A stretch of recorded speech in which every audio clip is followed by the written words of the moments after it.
Welcome to Satsang. Hello, Vishrant. Can you please talk about why you love Osho Rajneesh?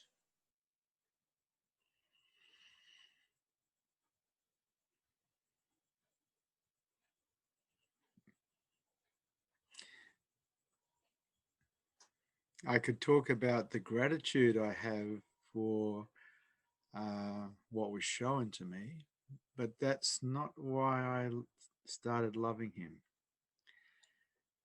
The man actually, when he was alive,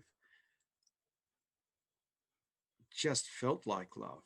When you tuned into his energy field, it not only started to expand your mind and take you into silence, there was also this beauty of heart around him. And I think I fell in love with that beauty of heart. And when he spoke, there was a transmission of that heart as well in the words. And so I fell in love with the energy form around Osho. I fell in love with his mannerisms. I fell in love with his voice. He's very delicate.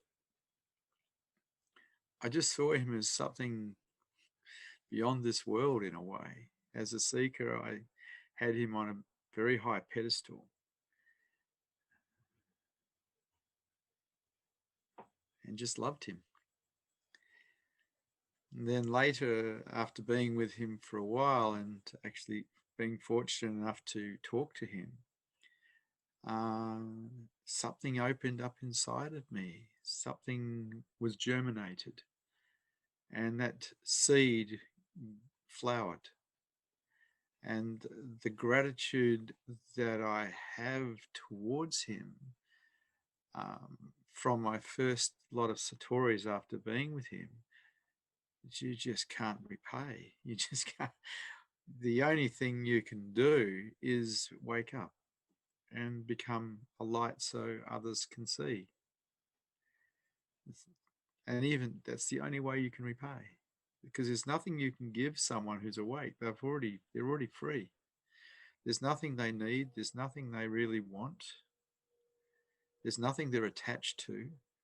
And so you can't pay the debt back. All you can do is wake up yourself and be a light so others can see. And in that way, you're supporting what he was supporting, what his love affair was. And his love affair was simple. He was in love with truth. And being in love with truth, he was in love with humans. A love affair with existence. And so he taught a way of life that was of celebration, and celebration in love. And he wore a lot of hats because he had to. He ran a big organization. When I got to meet him, he was so gone. When I got to talk to him, he was so gone. There was just silence and stillness and love. And I'd never, ever come across anything like it before in Australia or anywhere else in the world. So I just fell in love with everything he said and everything he did in a way.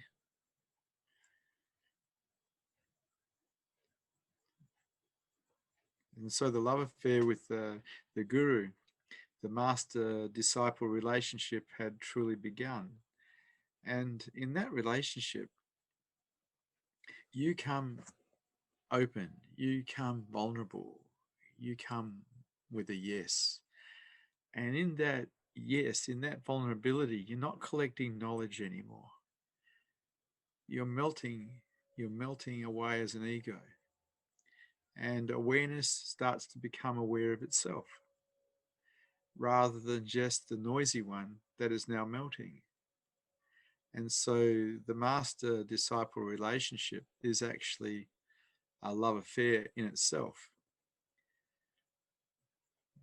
And it's very beautiful. but it's nothing like any other sort of relationship. There's no ownership in it. It's just pure love. And so I think the love affair for me with Osho started in 1984, but really started to highlight in 1985, and then kind of peaked in 1987 when I started having Satoris. So, and it's just gone on from then. So much gratitude and so much love. Such a beautiful man.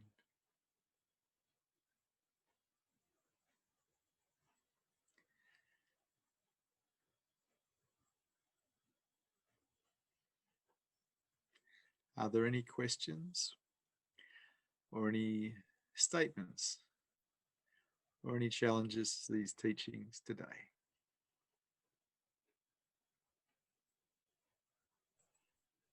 The first question is as follows. You spoke about something opening in you as a result of being with Osho. Does this happen automatically to anyone who comes into the presence of an awake teacher, or does the seeker need to facilitate this opening? I don't think the seeker has any control over it, actually. I was surprised at the opening or the seed. It's like something opens inside. It's like a germination, like the beginning of something opens inside. It opens up a whole nother world. And I think that's done or happens in the presence of a living master or a living awake person. I don't think the disciple or the student or even the visitor can do anything about it. I think it just happens naturally. It's like when you put a seed in the ground and you water it, it germinates because it's in the right ground. It's got enough water, the temperature's right. And the presence of someone who's awake is the right ground for that germination to occur. A germination into higher consciousness and ultimately super consciousness, enlightenment.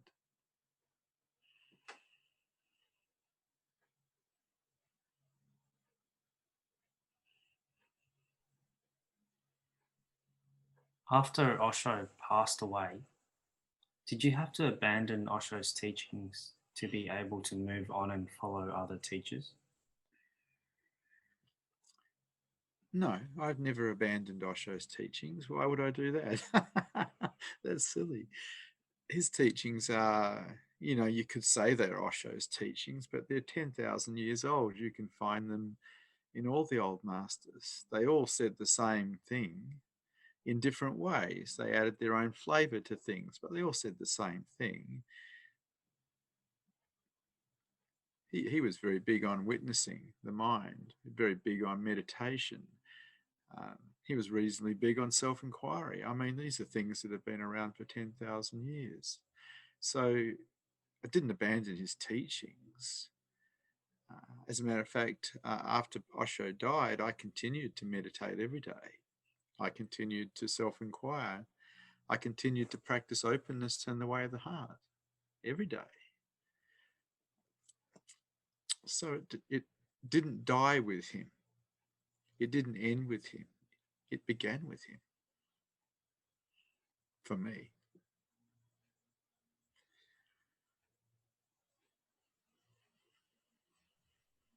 Next, we have Art, who would like to ask a question.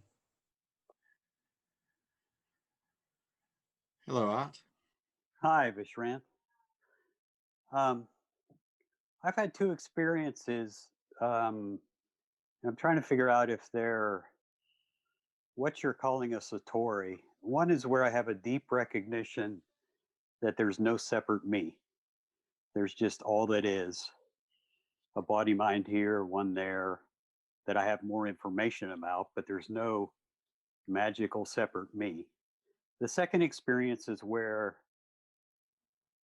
I'm aware of awareness. And they don't have to happen together. Sometimes I don't get over the notion that there's a separate me, but I'm aware of awareness, and the world is just kind of majestically laid in front of me.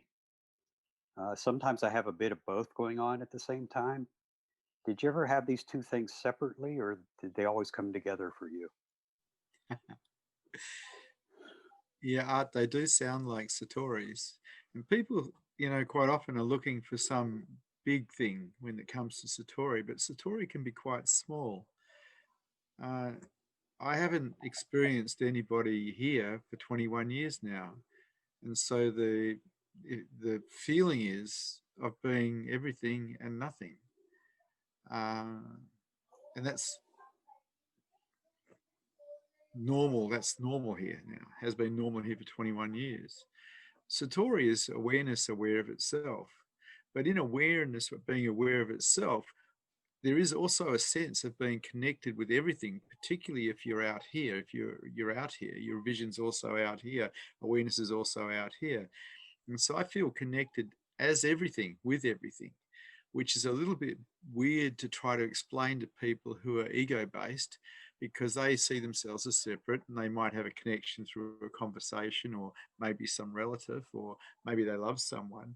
But the connection when awareness is aware of itself is everything is self. There is no other. There is only one here. And that's a little bit hard to transmit as an understanding to someone who hasn't experienced it. But what you are experiencing sounds like awareness is aware of itself at times, and that you are getting the tinge of that, being connected as everything, as one. And the thing is, if you keep giving yourself to that space, you'll find that you are that space. Reason people don't stay as that space is because they come back to giving their lives back to ego, giving their lives back to drama, back to story. You start making that space more important than anything else, and you'll start living as that space, because that's who we truly are. We are that beingness that is everything. But we keep getting back to ego-based reality because awareness keeps coming back to it, because the ego itself keeps contracting, keeps resisting life, keeps thinking that its story is important, and it's not. It's not even who we are. We are pure awareness, and we are always here. We are silent and we are still, and this is the reason it's missed, because of the silence and stillness. So before awakening, I was just putting awareness on beingness. I wasn't interested in the mind at all. There was a witnessing of it, but there was no interest. Just putting awareness on truth, on truth, on truth. And it was like walking around a big abyss, looking at the emptiness, looking at the nothingness, looking at the everythingness. And then one day, instead of looking at it, I discovered that I was it. Okay. Yeah. Thank you. Nice to talk to you, Art. You're American? Yeah. Whereabouts are you? Back in South Carolina now. Originally from Pittsburgh. Lived in Berkeley a while. That's how I got into this stuff. Yeah, right. Well, it's interesting stuff. I fell into this stuff. I didn't even look for it. I just fell into it. I got involved with the Rajneesh organization because they had a good restaurant in Fremantle, West Australia. Before I knew it, I was wearing robes and a beads. And I was a businessman before that, so that was really odd. Yeah, that last part you said was especially helpful, because if I keep looking at it, I'll naturally become it. And that's starting to happen some, but I didn't know if I needed some separate practice to remind myself there's only one universe, not a universe plus me. That doesn't work. That's still using the mind. And what we're looking at is going beyond the mind. And the only way we can go beyond the mind is to keep turning awareness back to itself. We can't get there through understanding. Okay. And that's a mistake, because we've all been taught to understand to get somewhere. That's how we were taught at school. But in this game, what works is turning awareness or putting truth first. Turning awareness back to itself or putting truth first. That's all it works. Okay. Good talking to you. Thank you. Nice talking to you, Art.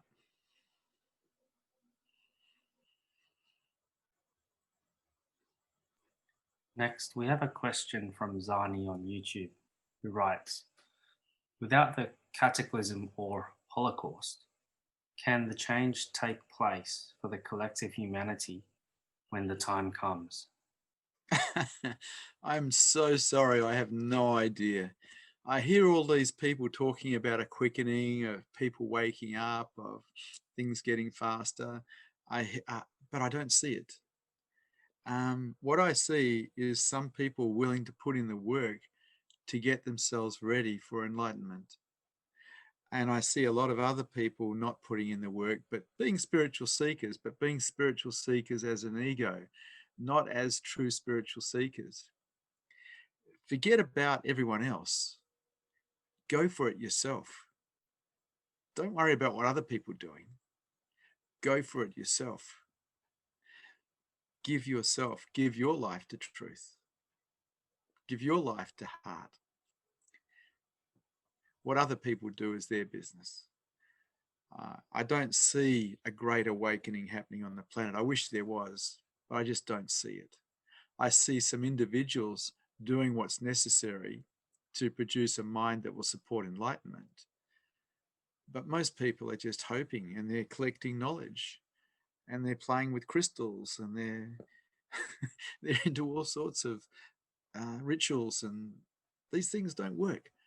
Turning awareness to awareness, putting truth first, this works. Meditation works. The practice of openness works. These things work.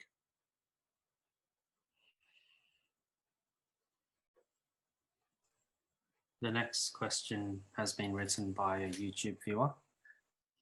In Osho's Zen Tarot book, the intensity card says, Zen says, think of all the great words and great teachings as your deadly enemy.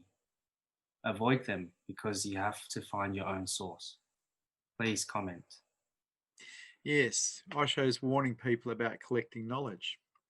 And this is the greatest sin, in a way, for the seeker, because most seekers begin by collecting knowledge, thinking that somehow that collection of knowledge is going to help them become enlightened, or help them raise their consciousness levels, or help them heal the wounds of their heart. And no amount of knowledge did any of those things. And so he's putting a warning about it. You have to find the source yourself. And you find the source through the practices of watching the mind, meditation, self-inquiry, the practice of openness. You find your own source through practice, not through collecting knowledge from other people. Everything that's secondhand should be thrown out. Find out for yourself. Investigate for yourself.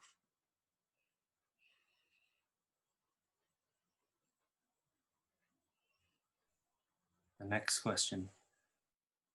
Is devotion to the spiritual master important in waking up process?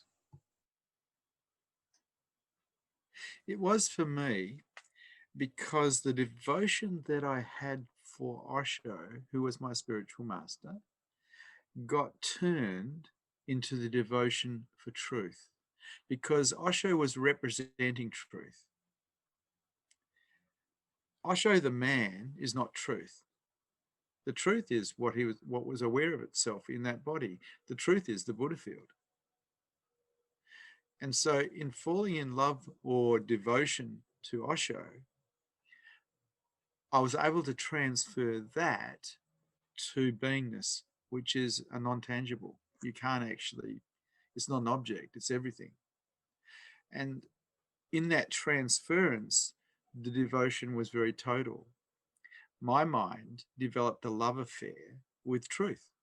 And in that love affair with truth, it became willing to surrender unconditionally to truth, as it had surrendered unconditionally to Osho.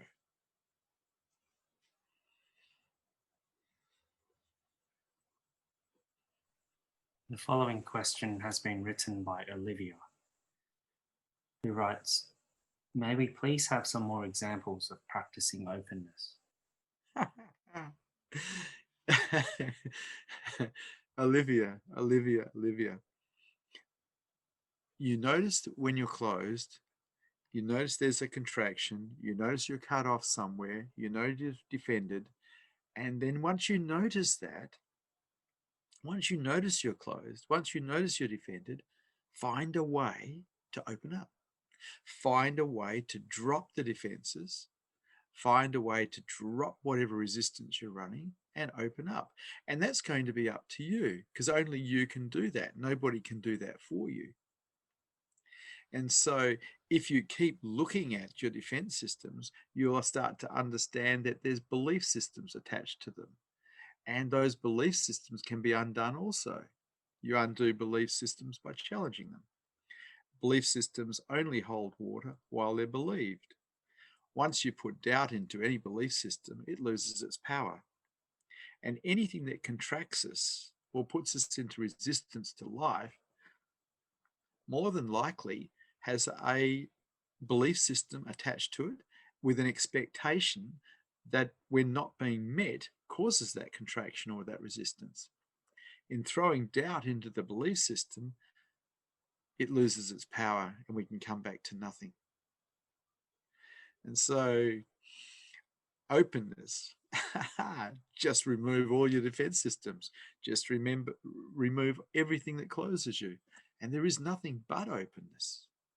Openness is really a non-doing. Babies are open. Closedness, defendedness, on the other hand, is a doing.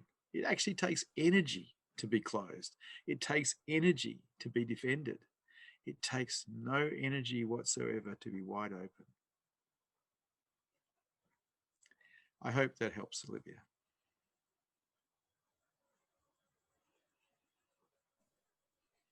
Is it your understanding that awakened people are portals to truth? That has been my direct experience. In tuning into my teachers, I found myself as everything. So yes, absolutely. Someone who's awake is a walking black hole. They say everything gets sucked into them. And so if you're around someone who's awake, anything that's been going on with you, anything you've repressed is going to start coming out. And that's good too, because you don't want to be carrying whatever that is. But if you tune into that person who's awake, you can find yourself as truth. You just have to be absolutely, utterly vulnerable, hanging on to nothing. Because any form of hanging on keeps you caught as an ego, keeps you caught as a mind. It is in unconditional surrender that we find truth. Unconditional surrender of the mind.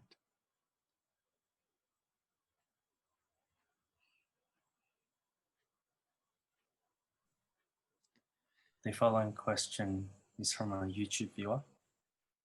How may an artist, for example, a guitar player or a painter, fuse this expression of creativity with meditation?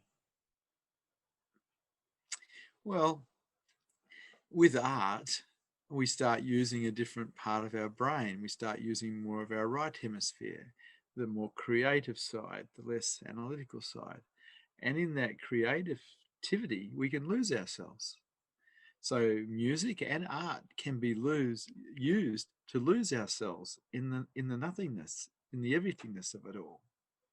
So we can tune into music, or we can get into art, which is like a flow.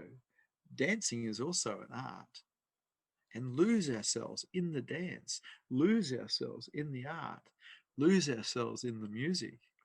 And so all of those things, all of these creative things are also portholes into reality, because there's nothing real about what we think.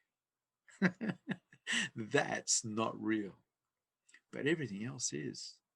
And if we really want to find our own true nature, we tune into beingness. We tune into what we really are, pure awareness. And so we're turning that's aware of the mind onto itself.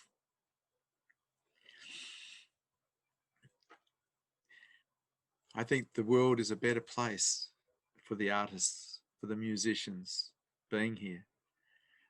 It's a better place for people who know how to flow. And it's hard for them. It's hard for these people to be here.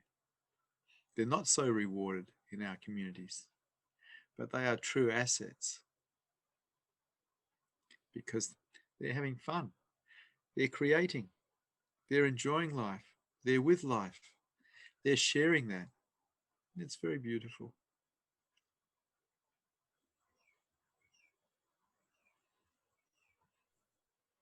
The next question is: the way you viewed Osho back when you were a seeker the same as you view him now? No, it's not the same. When I was a seeker, I still saw Osho as separate from me, from everyone and everything. This is how the ego sees the world. Now I know Osho as me, and I am him as I am you. It is a very different scene. We are not separate. That is not possible. We are all pure awareness. We are all pure consciousness. We are all one.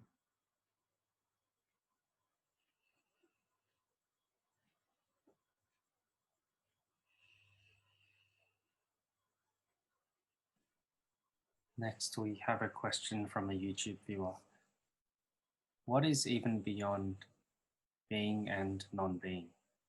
I wouldn't know.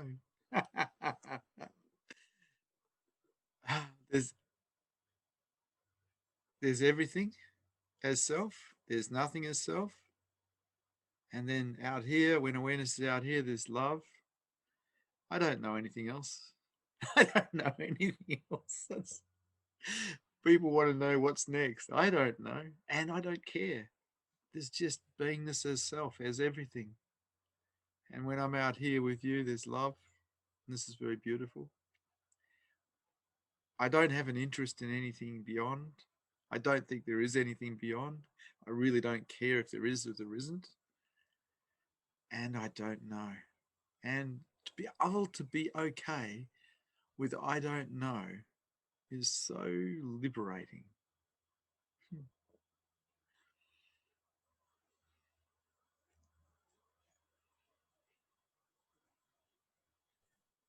The next question is from Sebastian on YouTube, quoting you, when I was a seeker. So you found something? Yeah, I was seeking. I started as a seeker of fortune, actually. I went into business when I was quite young, and I was seeking a fortune because I believed, I was programmed, I was brainwashed to believe that's what I was supposed to do. I was supposed to seek a fortune and make a fortune. And so I was very fortunate when I was young, and by the age of 28, I'd retired. I'd sought my fortune and found it, and found out there was actually nothing in it, that it actually doesn't give you happiness. It doesn't give you fulfillment. You're still caught in the world of desires and attachments. And so then I decided to have a look at a few other things, and I ran into Rajneesh. And then I became a seeker of wisdom and truth. I became a Rajneesh sannyasi. And in the search for wisdom and truth, I discovered first up that I wasn't a mind and I wasn't a body, but there was something else here, something that I hadn't looked at, something that I hadn't really seen. And so then my mind started to seek that and started giving all of its time to that. And in the pursuit of that, Vishrant was annihilated. And Satsang is a destructive process. It's not a building up, becoming bigger, better, or more wonderful than anyone else. It's an undoing process. It's like a meltdown. You become less than, not more than. You become way less than. And then awareness can become aware of itself. That the mind has been seeking, which it can never find anyway, that which the mind has been seeking becomes aware of itself. And in that awareness of itself, there is a Buddha field, there is enlightenment. the mind becomes redundant and just rests in that. It just rests in beingness, profoundly content for no reason at all.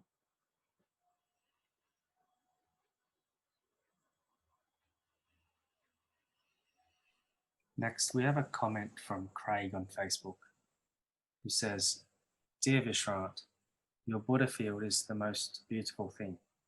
More and more I find myself as being. Your help in this releasing of me is deeply appreciated.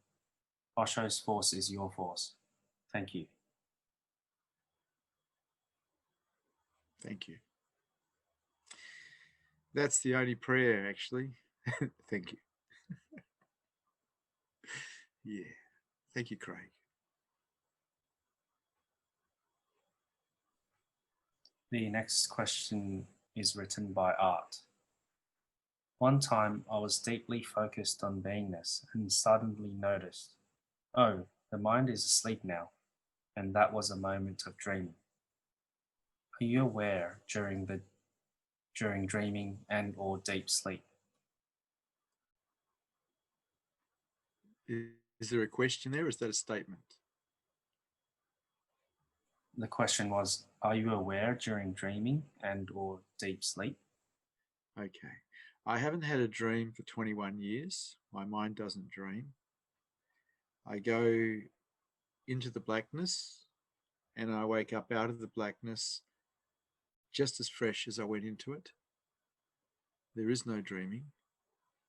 And sometimes there is awareness in the blackness and sometimes there is not.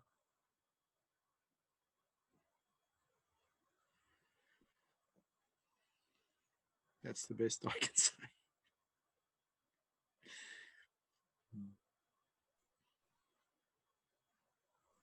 The next question is from a YouTube viewer. "Vishrant, have you looked into your past lives? If so, how has it helped you in awakening?" I started remembering my past lives when I was about 12. I was in boarding school, a Roman Catholic boarding school, and I started remembering. And I kind of dismissed it because it just seemed so ludicrous.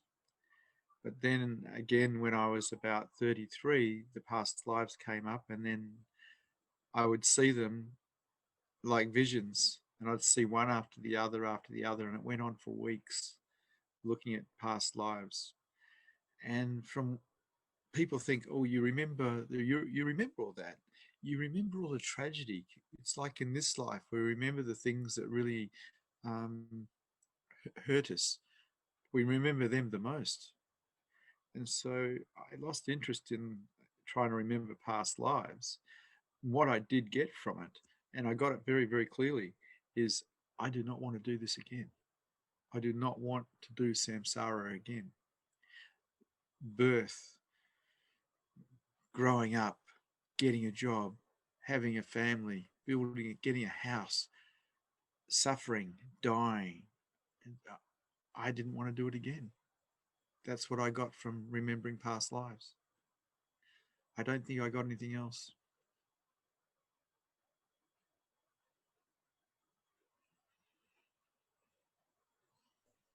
The next question. "Were you always devoted to Osho, or did you ever stray from his teachings while he was alive?" I tried to.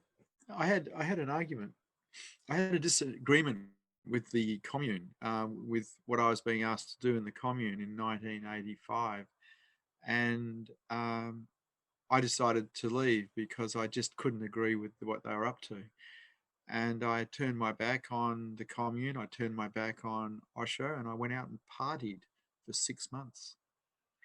That was my way of getting away from it. I had a lot of friends and I had a good life, and so I just partied, went to restaurants, went to clubs, had a lot of fun, until one day I arrived at one of my drinking spots, and a friend of mine who I usually meet there wasn't there. And so I asked where he was, and I was informed that he'd killed himself. And all of a sudden, the impermanence of this life hit me. We're all so fragile. What was I doing, wasting my life partying, when I could be with someone who can help me wake up?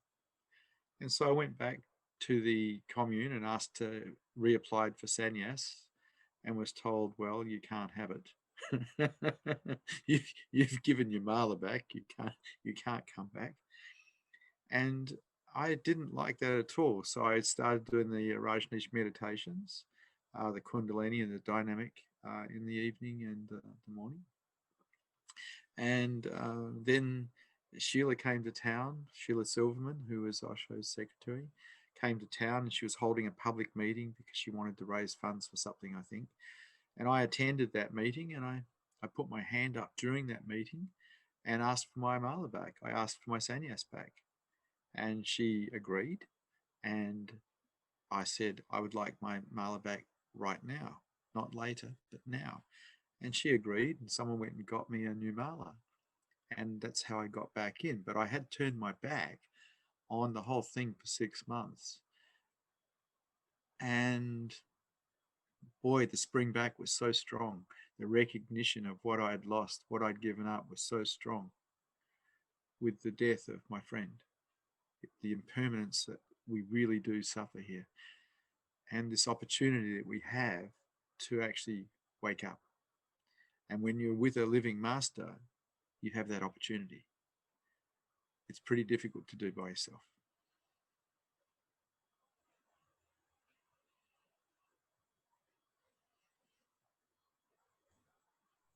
The following question is from a YouTube viewer. Is it possible to talk to Osho in a state of no mind?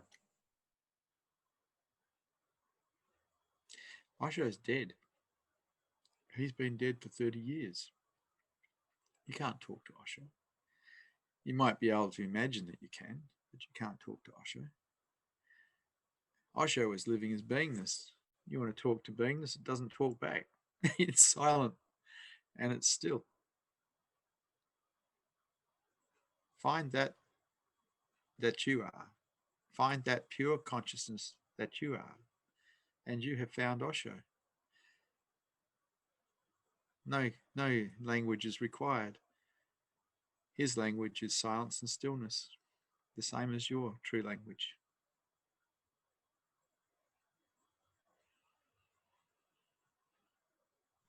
The following question is from a viewer. Is consciousness the same as awareness? Yes, look, it's a play on words, but quite often you can exchange the word consciousness for pure awareness. I do. There's something aware of the mind, or there's something conscious of the mind. And when that's conscious or aware of the mind becomes aware of itself or conscious of itself, that is Satori. When it stays aware of itself continuously, that is enlightenment.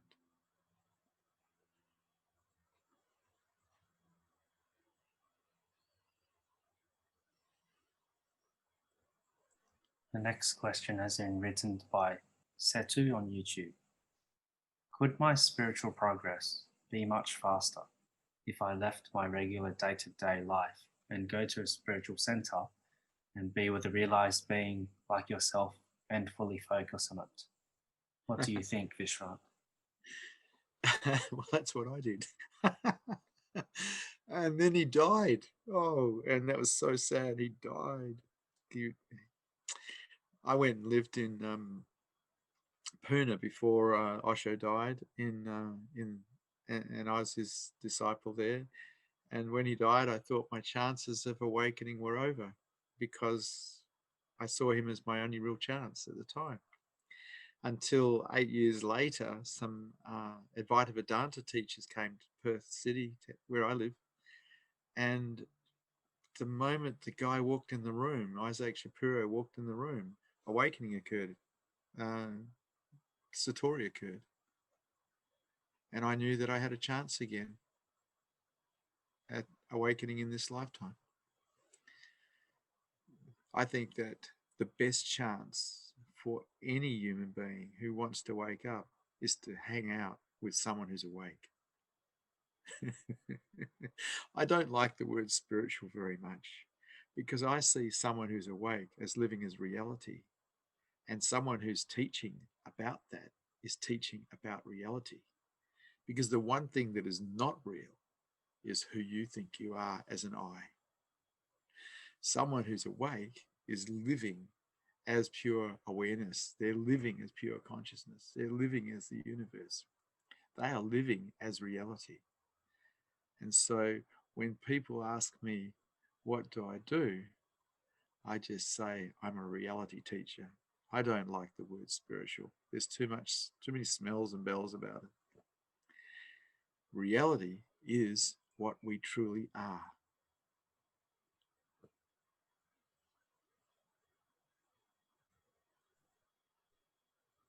Next, Art would like to ask a question. Yeah. Hello, Art. Hi. Sometimes I'll be in a state that's clearly awareness, aware of itself, and there will be kind of a palpable field going off to infinity. And then sometimes I'll sit and repeat beyond, someone else asked about being and non-being.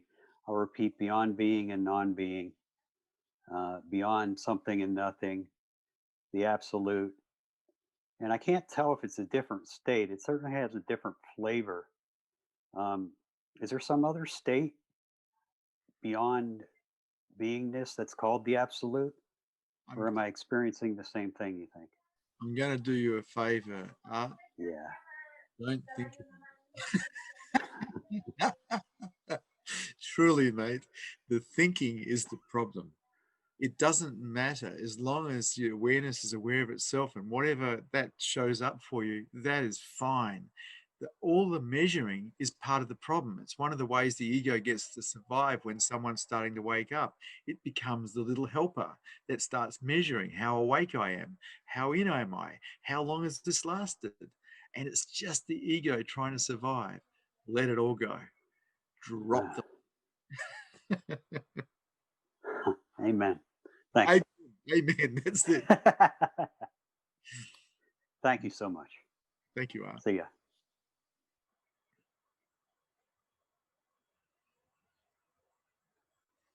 The next question is from Olivia, who writes, what is your experience like right now? It's twofold. Right now, I'm experiencing self as the universe. Everything and nothing. Everything, everywhere and nothing. And at the same time, I'm experiencing a certain level of being out here.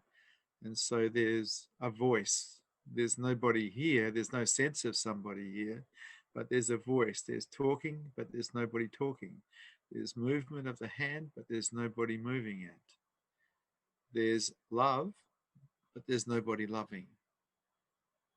And so there's 1 foot in and there's 1 foot out. In other words, awareness is in on itself and out at the same time.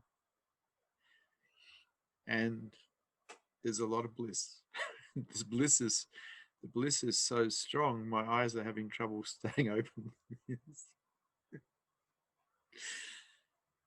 I recommend enlightenment to everybody.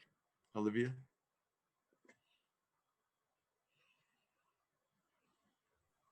The following question is from Usha. Namaste, Vishrant. Namaste. Last few days, so much sadness and anxiety and fear is coming up. At times, it is too difficult to handle it. What can I do? If all you're dealing with is the baggage that you've been carrying for lifetimes, and if we're not willing to deal with it, if we're not willing to feel it, to allow it to be there, we get stuck. And most human beings are stuck because they're unwilling to feel what's inside of themselves. They use a myriad of escape systems or methodologies to avoid what's inside of themselves. So they're constantly running away from feeling. Usually it's the fear of feeling that they're running away from. Make it okay. Whatever you're feeling, make it okay. or resist.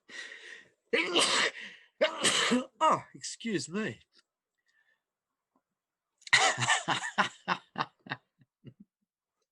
That was kind of lovely.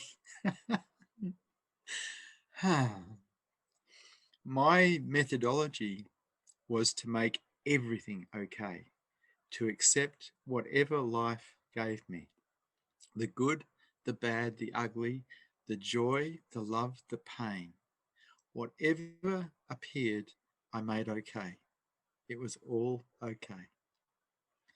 And so that's my recommendation. And yeah, it seems unbearable at times, but the truth is, the moment we put acceptance in it, it's okay again. It's bearable. It's only when we're resisting that it feels unbearable. Just make it okay and allow whatever's leaving to leave. It's like an old friend that's been with you forever. You just let it leave. You let it go until there's nothing left, until it's empty. The house is empty. And then the body is sattvic, pure. No, you're not carrying anything any longer. And I think humans carry a lot of grief because we're always pretending to be happy. And so even when we're sad, we're pretending to be happy. So we're repressing. And it's not good for us to repress because it builds a huge pain body, which then at some point, if we're into higher consciousness, has to be felt, has to be released, has to be given freedom. And it sounds like you're in that process. So let it be. Let it be. The next question has been written by Serena. Do you ever have emotions, say frustration, wanting, upset? Not for 21 years. My mind is flatlined. It just rests in beingness. It is still. I don't experience myself as human. I experience self as beingness, as everything. The body is human, the mind is human, but they have nothing to do with who I am. This is just a vehicle. So existence can experience this. And while it's here, it might as well celebrate this. This is a very beautiful world if we want to make it that way, or it's very ugly if we want to make it that way. How we think about the world, how our mind sees the world, our attitudes to the world produce our reality. Life is okay if we make it okay.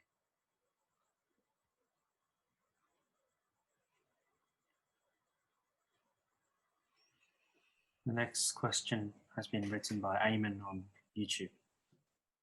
Osho said something before he died about mediums reaching out to disembodied beings. Are there some unknowns about no mind? Is it not true that mediums can reach out to disembodied enlightened beings? If someone is enlightened and they've gone. Enlightenment's misunderstood. You when you wake up, when awakening occurs in you, the I drops. This idea of being a being drops. The identity goes. And so an enlightened being, disembodied, I don't know how it could possibly exist. It's not my experience. I think it's possible there are other dimensions. There are other beings like human beings in other dimensions, probably in other planets. But as far as my experience is with beings, disembodied enlightened beings, I've never ever experienced them. I experienced Osho, an enlightened being. I experienced a whole pile of Advaita Vedanta teachers, enlightened beings. But disembodied ones, no. I haven't experienced those. So I would have to say I don't know.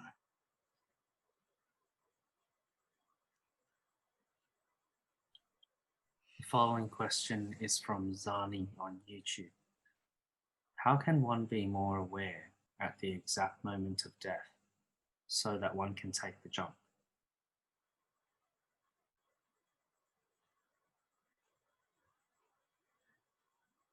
If you're dying, you have to let go completely and tune into beingness. Tune into the nothingness, tune into the pure awareness that you are. And if you do that at death, you may not come back. I don't think there's any guarantees in this, because there's also karma involved in this. But you prepare yourself for death by practicing dying, being okay with death instead of resisting it, being absolutely 100% okay with disappearing. Let go, let go, let go. Never serve fear. If fear of death appears, you okay it, but you never serve it. Let go, let go, let go. And it's best to do this before the body dies, so you can wake up and be a light so others may see. That's best.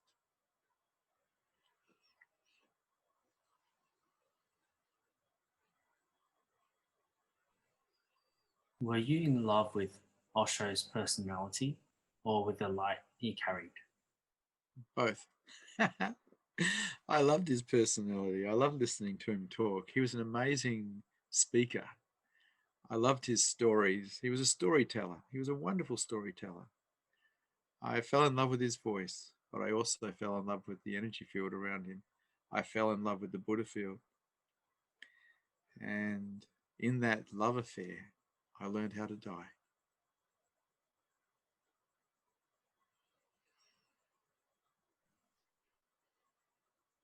Do you recommend seekers to read and listen to Osho, even if he's now dead?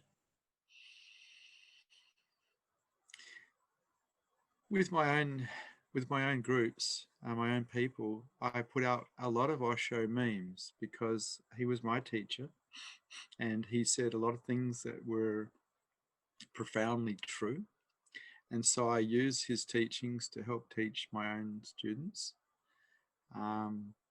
I don't necessarily recommend that anybody go out and buy the books or read them, though I do have a very large library of them myself, which are available to people if they want them. Most of my people come to Satsang one way or another daily. And so the teachings are there because I can't find a difference between what's taught from here to what Osho was teaching. I can't find a difference. It's all the same. The truth is the truth is the truth.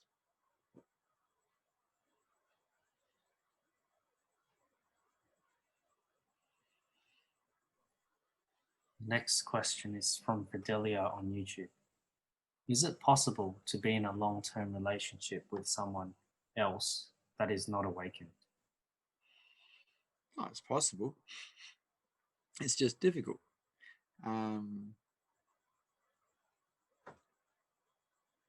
It's difficult. It's nice to be with people who are going in the same direction as yourself. It's difficult to be with people who aren't. But that's just a given. If you really want to grow in yourself, be with people who are growing. If you really want to raise your consciousness, be with people who are raising their consciousnesses. This works. There's so many different sayings. It's best to be in a boat where everyone's rowing in the same direction. For myself, I've loved being around other seekers. I've loved being around people who have decided to serve heart, have decided to serve truth. It's nice. I don't have much interest in football or racing cars or drinking beer. I have a love affair with humans. I have a love affair with the planet, and I have a love affair with helping people get free. That's about it. That takes up a totality.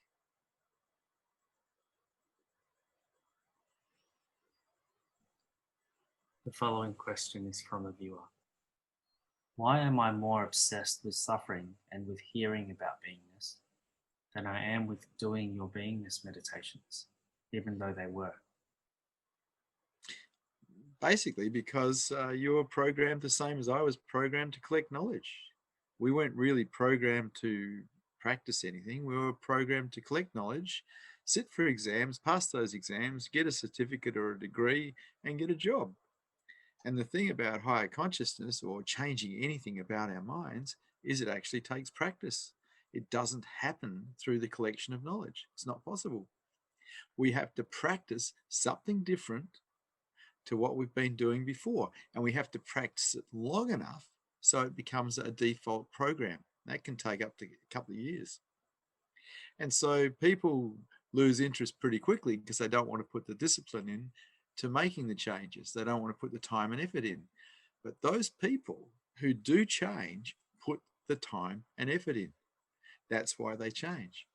And that's going to be up to you. Nobody's going to do it for you. If you want a result, you have to do the work. It's up to you.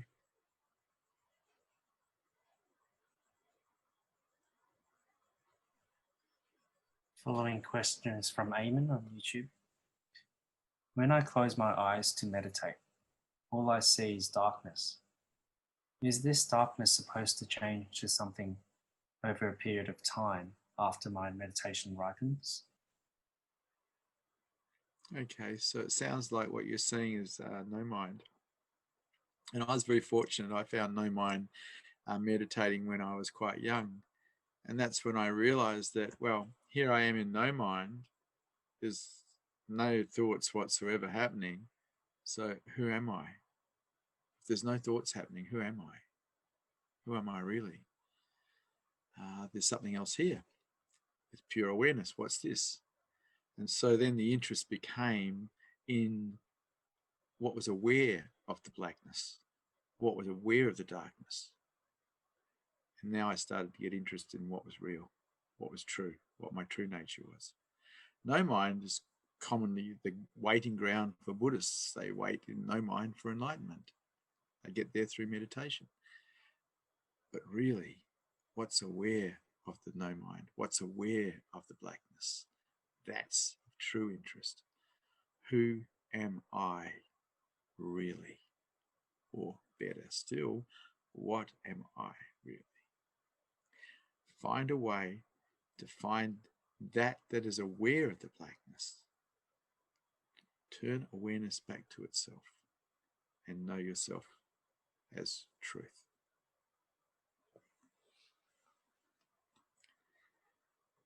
Thank you for Satsang. Good to see you brave hearts here today.